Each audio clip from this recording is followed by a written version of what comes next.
Izay koa no vadiantsika makany amin'ny pejy fanatanjahantena ho tanterahina ny valo sy ny sivy ho avy zao ny andiany voalohany amin'ny fiadinany tompon-dakan'ny ligy Analamanga eo amin'ny baolina kitra anaty trano. Ekipa 420 no ifaninana amin'izany teo amin'ny fanadihadiany Norbert Rakotomala.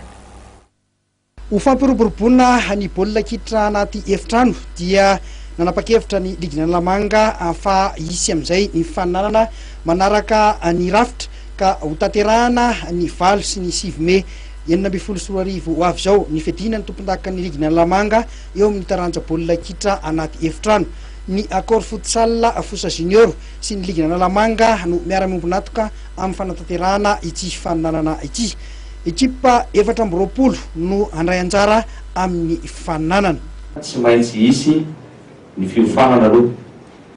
Ny fiofanana na ho an'ny mpitsara lalao na ho an'ny mpanazatra satria samy tsy ambo itsika fa samy tsy misy mbola nahalala amin'izay lalàna feno any fotsara zay samy lalao daholo amin'ny izay saim-patantsika rehetra fa matimatotra azy kokoa zany dia isy izay fiofanana iarahana amin'ny mpitsara izay. Arak'izany dia tsy maintsy hisy ny fampiofanana ireo mpandray anjara sy ny mpanazatra mialohan'ny irsony ny fananana. Araka ny nambaran'ny mpikarakara dia vola mitetina 5 tapitrisa ariary no hozaraina ho an'ireo telo voalohany izay voaozitra ho tompon-daka sy tompon-daka lefitra ary larina fahatelo amin'ity andiany voalohany amin'ny fidinany tompon-dakan'ny ligy Analamanga eo amin'ny baolina kitra anaty efitrano ity. Ekipa 10 amin'ireo diviziona voalohany mandray anjara amin'ny ligy Analamanga amin'ny baolina kitra ambony bozaka dia efa mandray anjara amin'ity fananana ity.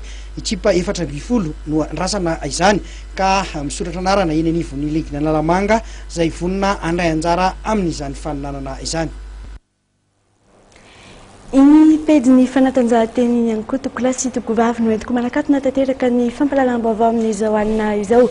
Ny Kilarios Mancini teo amin'ny lafiny fanolorana tamin'ity alina Zoma ity izay kosa dia mametraka ny veloma mandrapitafa indray amintsika rehetra any atokantrano azadiny ihany koa atoriana ny fampalalam-baovao isy ny fandaharana Zoma TV izay arahanao isaky ny Zoma.